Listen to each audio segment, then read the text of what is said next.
Okay.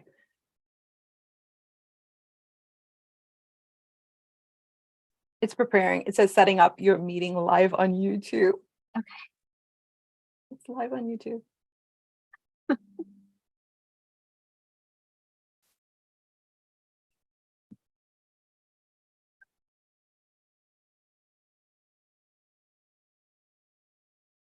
It's preparing. It says setting up your meeting live on YouTube. Live on YouTube.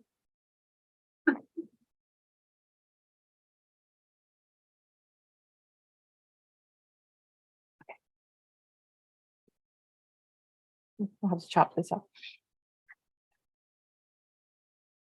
Welcome to Live with Felecia on Level Up and Thrive. I'm so excited to be here with Dr. Ajmani. Welcome to Level Up and Thrive. So let's dive in. Today we're going to talk about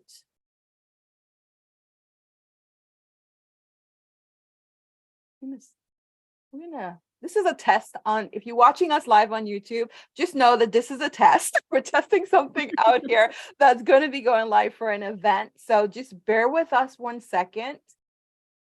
There, I went live and then my screen just collapsed on the other side. Cool is that? How cool do you get to see me live trying to figure out why my computer just crashed? Literally. Dr.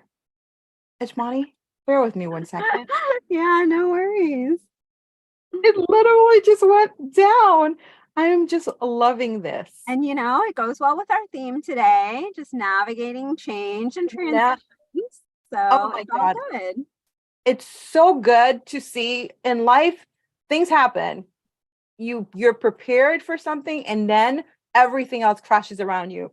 So let's start again. Welcome to Level Up and Thrive with Felecia. I'm here with Dr. Ajmani. Today, we're going to talk about navigating life transitions with ease, leveling up your productivity with her CAR method, which is clarity, acceptance, and rebuilding. I am so excited to be here with you and for us to dive into this topic.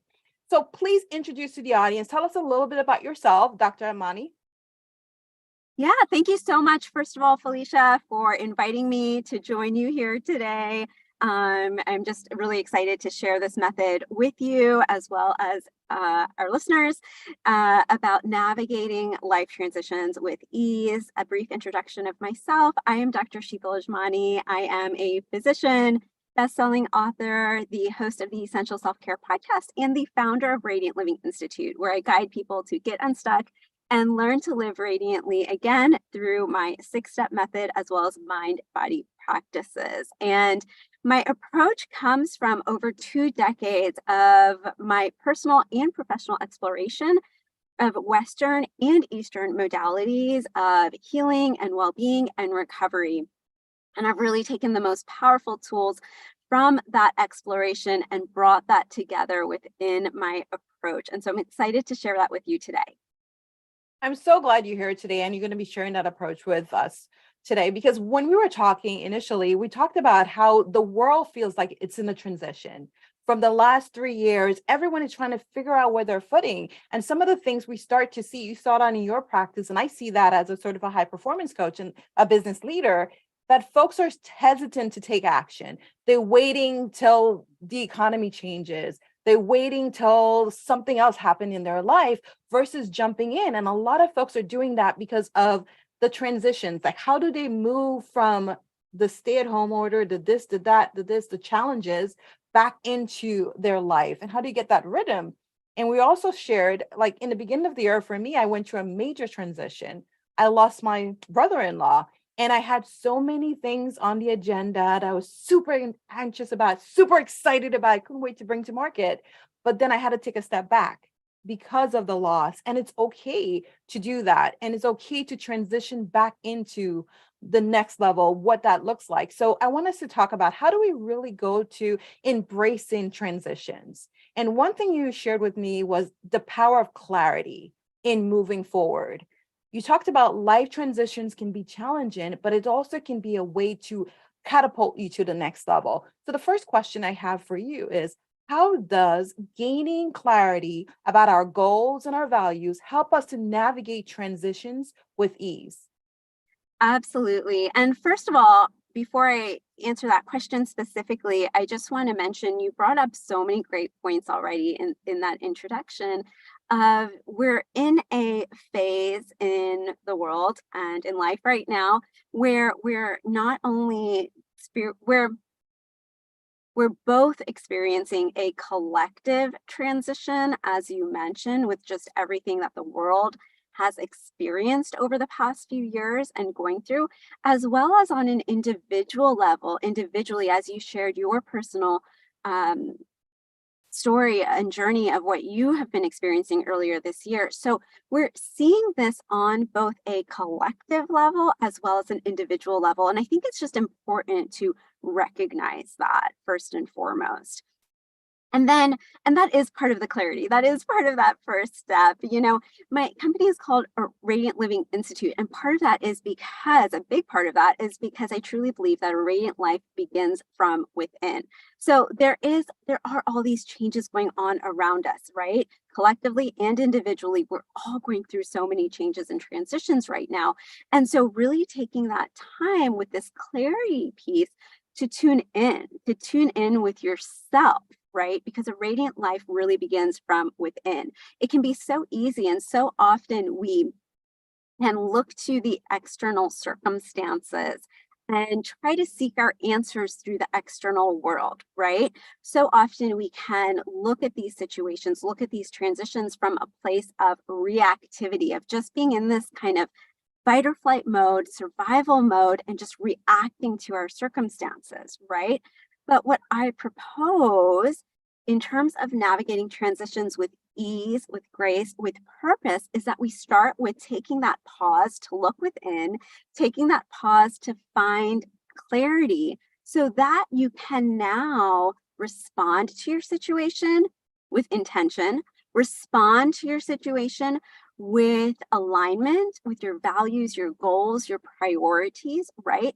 And then take action from that place, right? As opposed to reacting and coming from a place of reactivity to now moving into a place of maybe taking a moment to pause, to tap into that clarity, to tap into your inner self so that you can respond from a place of your own inner guidance, your own inner wisdom, and a place of alignment. I think that is such a powerful point that I hope everyone is just taking some notes on. When you talk about the clarity piece as a high performance coach, that's one of the core principles that we focus on is how do you gain that level of clarity? And sometimes we tell folks you need to slow down to get intentional with what you're talking about, intentional with your true values, intentional with the things that's going to move you forward. So I think that is so, so powerful. Now I want to shift gears for a little bit and talk about what would be some practical strategies for the listener or exercises that they can implement right now if they're going through any transition or if they're just going through life and they want to become clear, they want to become that purposeful being like you're talking about. What would be some of those practical strategies they can implement? Absolutely. And I'm so glad you asked this question because I am all about making things practical and actionable. That is so important because we can take all these ideas, but then how do we put it into use? How do we use this in our own life? And, you know, I think I love that you also mentioned that this piece of clarity is something that is talked about a lot in terms of in the high performance coaching world as well. You know, all of the high performers, high achievers that I know of, that I have listened to speak, all of them take time within their schedule, intentional time to kind of take inventory. And that's what I call it in my 6-step method. I call it taking inventory. And all of them, every single one, and I'm sure you've seen it too, Felecia, take that time, you know, either take a morning or a weekend to just shut everything else off and take those moments. And it doesn't necessarily have to be every day. We're all busy, right? And part of my 6-step method in terms of that clarity is these two pieces actually is taking inventory, so taking those times, right, whether it's an hour or a morning or a weekend, whatever it is for you, whatever fits into your schedule, to take that inventory to really ask yourself those questions. And I guide people, when I'm working with clients and through my signature method called Reclaim Your Radiance, I actually guide clients through very specific questions to guide them through that process. And then the second part of that clarity piece is empowering daily routines. And the purpose of that is to have a small practice on a regular basis that you can come to find that clarity and to tap into that daily, right? So that's kind of like, maybe 5 minutes, maybe 2 minutes, maybe a minute a day, right? It doesn't have to be something long and drawn out because we are all busy. But it's something that you can fit into your daily schedule to just tap into that inner self daily, right? So there's these two pieces to it of taking inventory. Those are kind of these set times that you sort of set aside for yourself to kind of take that big picture look, right?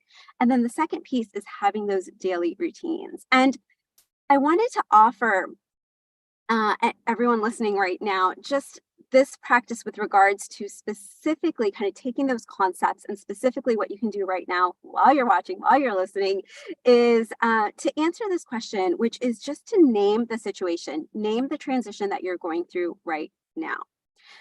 So although we don't have the capacity during this interview right now to go through a deep dive of sort of that full inventory, I invite you to just start here with naming that transition that you're going through. What happens when you name it? And I want you to not only just name it in your head, but actually write it down. Just describe it. What is it that you're going through? Because when you name it, when you put words to it, one thing that you do is you create space between you and the situation. Yeah. And so, because often when you're going through a major life transition, you can begin to identify yourself with that transition, right? You are not the divorce. You are not the career change. You are not the burnout. It is something you are experiencing. It is something you are going through. And when you put a name to it, and specifically when you write it down, all of a sudden it's out of your head and it's on this piece of paper that you can see. It's not you, right? It is this thing, it is the situation that you're experiencing that you are going through. So I invite you to, start with that practice to achieve that clarity. I love what you're talking about. So I'm over here. I'm a student just like everyone else. I'm taking notes as you were talking. And one thing I wrote down and I circle here, and I hope everyone kind of talked. You said have time for thinking time for you to reflect, have reflection, time for introspection. What are the things that's there? And the one practice that I think is just so powerful, you said, name the transition. So everyone who's listening, if there's something that you're going through in your life, in your business, in your career, in your health, that is giving you some agita or some stress there, name it. I love when you said that you're not the divorce, you're not the burnout. Separate yourself, but then gain the clarity on how can you move forward. So let's talk about moving forward. So we have some strategies there. Have some thinking time, have some dedication time for introspection, maybe do some journaling where you name the transition. So now let's talk about embracing acceptance. So how do we really harness that power of adaptability? Because as you know, in life, we've learned we've got to be able to pivot. We've got to be able to shift because life is not easy. There are going to be things that's happening. So how do we embrace that journey as we go through it? So the question I have for you, how can an individual cultivate acceptance and embrace change rather than resisting it? Yeah, absolutely. That's a great question. And that is the next step of my CAR method. So we start with clarity and then we move into acceptance, right? For acceptance, what that's all about, we can only create change, intentional change, pivot, right? Decide what our next step is going to be. You can only do any of that from where you are right now, right? And that's where that acceptance piece comes in, is actually getting really real with yourself of kind of where you are right now, right? So you have that clarity piece, you've identified sort of what you're going through, right? But we can still often kind of Mm, we can still often either be in denial or shove down sort of all of our feelings about that, right?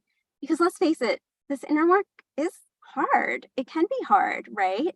It can be something that can sometimes feel a bit uncomfortable if you're not used to it, if this is new for you, right? And so part of that is also offering yourself some compassion, some self compassion on this journey, right?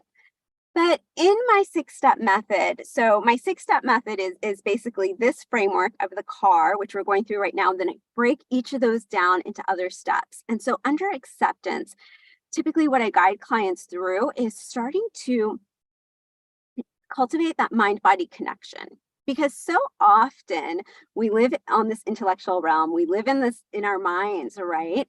And so we often ignore what's going on in your body. But the truth is that your body is always sending you signals. Always, right? Your body is always sending you signals. It's that feeling you get when something seems like the direction that your spirit is called to move towards, or you get that gut feeling that, there's danger ahead. I don't think I should go down that road, right? Your body is sending you those signals.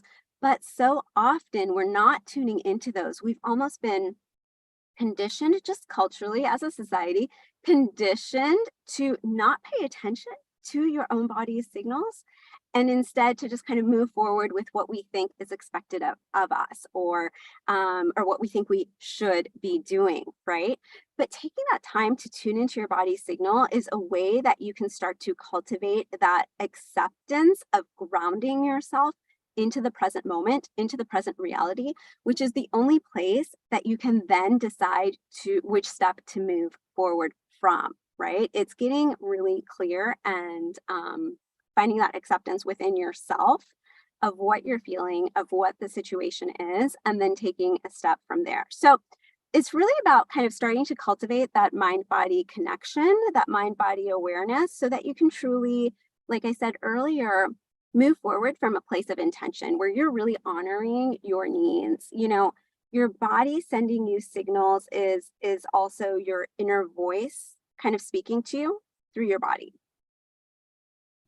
That is so powerful what you just talked about there. And a lot of time, what gets disconnected is our mind body gets disconnected when we're going through things. We're all in our head thinking about all the ways that things are not going right, but taking the time to be intentional and to accept it and have a level of self-compassion. I love that you talked about that. And then going through the work there to unpack this. And I know what thing you've been really gracious about is you provided a resource for the audience. So if you're listening to this and you're like, this is so good and I want more, don't worry, we got you covered. There is some resources there and some tools that's going to help you to take this to the next level. But so far, guys, is really getting a place of self-compassion, really understanding where you are now and accepting that journey you are and getting connected with your mind-body connection. So thank you so much for sharing that. The next question I want to talk about is going into your R, rebuilding for productivity. So what would be some strategies? Now we talk about becoming that productivity powerhouse or becoming that person who is following through and getting excited about the things they have ahead, even in the midst of a transition. How do we build that transition, the transitional movements smoothly? So the question is, how can individuals rebuild their routines, regain momentum during difficult transitions? Yeah, absolutely. Great question. So we've moved from the clarity to the acceptance. The acceptance is that place where you need to be in order for transformation to begin. And now we're going to move into that rebuilding phase, right? And so we've done all this inner work, looking at the clarity, cultivating that mind-body connection to actually start honoring and tuning into your body's signals. Now we can start to take all of that information that you've gathered and use that to rebuild. Use that to now look at, okay, my communication between my inner world and my external environment and what steps to move forward there. That makes sense? So radiant life begins from within. I've guided you on this inner journey, moving from inner to outer, right? And so now we're in this phase of creating your next steps to move forward. And one thing that I wanted to mention here is to think about what is the smallest next step you could take to move forward, right? Now, so often, especially as, high achievers, high performance folks here, we are so focused on those big goals, the big vision, right? And then we also often, many of us will set these kind of smaller goals to achieve that big vision along the way, right? And what can happen is sometimes we can get really attached to all of those smaller goals to meet that big vision, right? Like really attached to, um, you know, I'm just going to use an example, posting on social media every single day, right? Because that's part of my strategy to meet that big goal. Let's just say, I'm just giving an example. Let's say you're going through a really major transition in life, right? Still set your goal, right? Still keep your eye on the goal, obviously, but maybe that means taking time to rest for this time frame is a higher priority than, say, posting on social media every day, and trusting and knowing that you still have your eyes set on that goal, that big vision, right? But maybe the how, right? We all know, right? The why and the what are more important, right? The how, we can't get too attached to that how, right? But that's what we tend to do, right?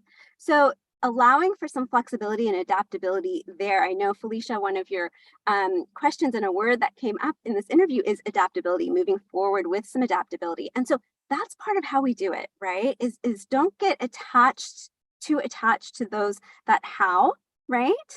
Knowing that this experience that you're being given, this challenge, is life happening for you, not to you. And so one of the most powerful questions you can ask to yourself is, what can I learn from this? What do I need to learn from this? I always say life's challenges are the greatest catalyst for self-empowerment. Nothing is going to invite you to look within and dive deeper and to push you into growth as much as a challenge in life, right? And so asking yourself that question, and I bring that up because maybe what is to be learned from this through this experience is something we mentioned earlier, self-compassion. Maybe it is learning to listen to your intuition and your inner voice. Maybe it is, learning that rest is just as important to your productivity as taking action is. Yeah. So I invite you to think about, in this rebuilding phase, just what is the next smallest step I can take in this moment to move forward. Because the other thing is, and you mentioned this at the beginning of the interview, when we're going through these major life transitions, is you can kind of have that analysis paralysis, right? Where it's like you're just stuck not taking any action, because when you're in this major transition, sometimes it can be hard to know. And that's why that first step is clarity. It's clearing through that chaos, getting some clarity, right? Because sometimes it can be hard to know, because it can sometimes feel like your whole world has just flipped upside down, right? And so you need to kind of get your bearings there too. And so rather than thinking about kind of, trying to have it all figured out, maybe just, what's the next smallest thing I can do?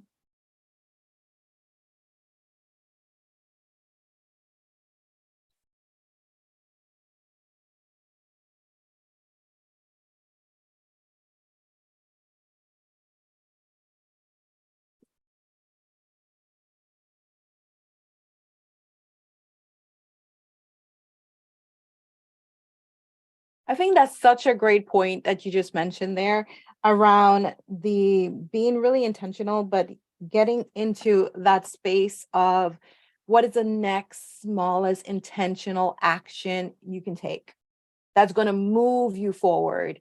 I love that. And I love the other point that just really resonates with me, because this is something I talk about all the time, is detaching, not being attached to the how. Because a lot of time we're not taking action because we're thinking, how are we going to do this?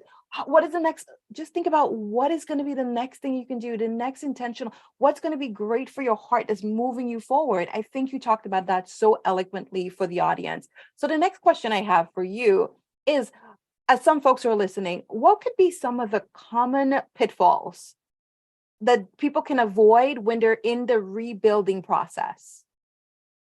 And how can they overcome it and stay on track? Yeah, great question.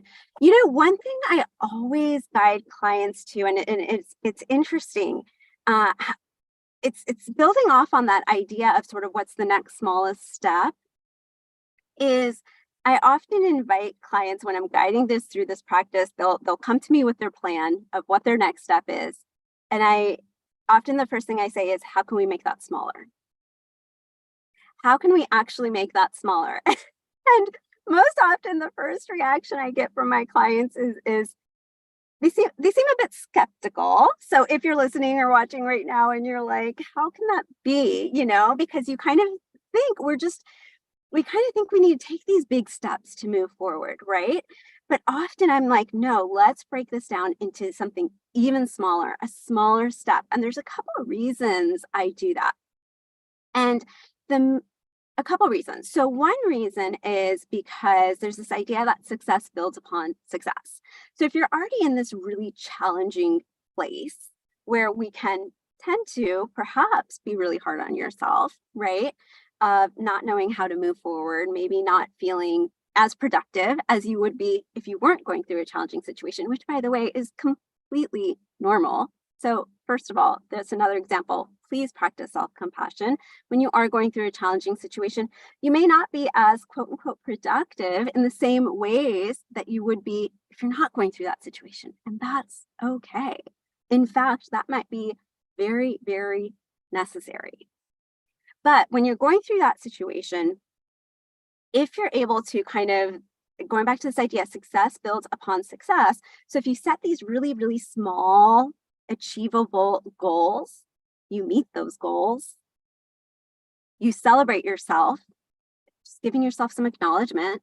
Yes, I did it. I did that. Even through this really hard time, I still was able to do this for myself or for my business or for my job or for my colleagues, right? And you celebrate yourself, that automatically becomes fuel and momentum to help you keep moving forward, to not go back to that place of stuckness. It automatically you're fueling yourself forward. The other thing that these, breaking it into smaller goals, I always say small changes make a large impact. One reason is because of that idea that success builds upon success.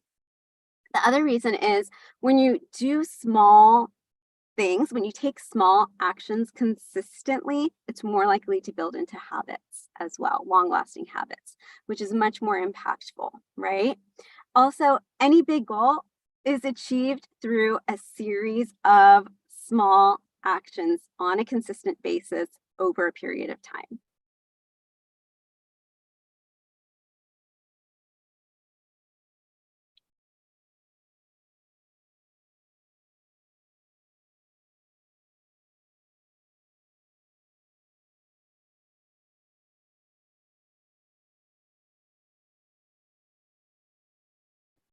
I think that is so important. So when we think about the pitfalls that we can avoid, the way to avoid it, you're mentioning, doctor, is just break it down even more. Break it down into such a small bite size that you and I'm sure that you're talking about that is aligned with the mission, the dreams, the vision you have for yourself. So you take an aligned action in those small steps that's building on the momentum and creating that level of compound effect that's happening there. And that's going to allow you to avoid the pitfalls. And I love what you talked about there by celebrating the small things, celebrating each win. And something I always talk about, celebrate the process. Sometimes we may not see the progress, like especially if you're going for that big, hairy, audacious goal that's long term, and you're like, oh, I'm not seeing it. Celebrate the actions you're taking that's getting you closer to it. And also celebrate the fact that you're taking these actions when you're going through a difficult time, that you're transitioning. So the level of self-compassion, the level of celebration, the level of inviting community in to celebrate and to run with you, all of those things kind of build the momentum as you're transitioning. I just love this discussion there. Your car methodology process is just so simple. but it's so powerful because it's something that we all can apply to our lives. So tell the audience where they can learn more about you and all the great things that you bring to the table. Absolutely. Thank you so much. I've enjoyed this conversation so much. So, to learn more about me and the work that I'm doing, you can visit me at radiantlivinginstitute.com. That is my website. To dive deeper into these 6 steps, I invite you to get my free guide. So, I have a free workbook called 6 Simple Yet Powerful Steps to Create Your Radiant Life. So, again, if you are going through a challenging situation right now, sometimes it can be helpful to have a guide, a workbook to just guide you through those steps to know kind of the next step to move forward. So definitely download that. I'm also on social media at Sheetal Ajmani MD. So that's just my first name, last name, MD. That is so great. I want to just thank you so much for your time and taking the time to share your wisdom with us. We truly appreciate you. And the last question I have for you, when you think about productivity and you think about success takes action, what do you think it means to become a productivity powerhouse, your own productivity powerhouse? Great question. I think it's the main thing I want to say here is I think it is all individual and personalized, right? So I think it is up to each one of us individually to define that for us. So that's what I would say. Your definition, the definition for productivity powerhouse is let's all take time to define that for ourselves, to take a moment to step away from the shoulds, from the what we think is expected of us, what we think success and being a powerhouse looks like, and take a moment to define that for ourselves. And I think also for me personally, part of that definition takes into account all aspects of my life. Yeah, not just my work, my business, my company, but all aspects of my life and my overall well being. And that's for me personally. All of that contributes to being powerhouse productivity. I love that response because I totally agree with you there. I think it's time for us to all slow down, to speed up and identify for ourselves what that means, but also identify that productivity, just like you talk about radiance comes from within, productivity starts with you being able to embody the energy that you want to bring forth. And I love that you talked about in alignment with your entire life, your whole life, your relationships, your career, your family, everything ties into that. Powerful. Thank you again. You are amazing. I'm sending you all positive intentions, everything moving your way. And thank you for joining us. Appreciate Thank you you. so much.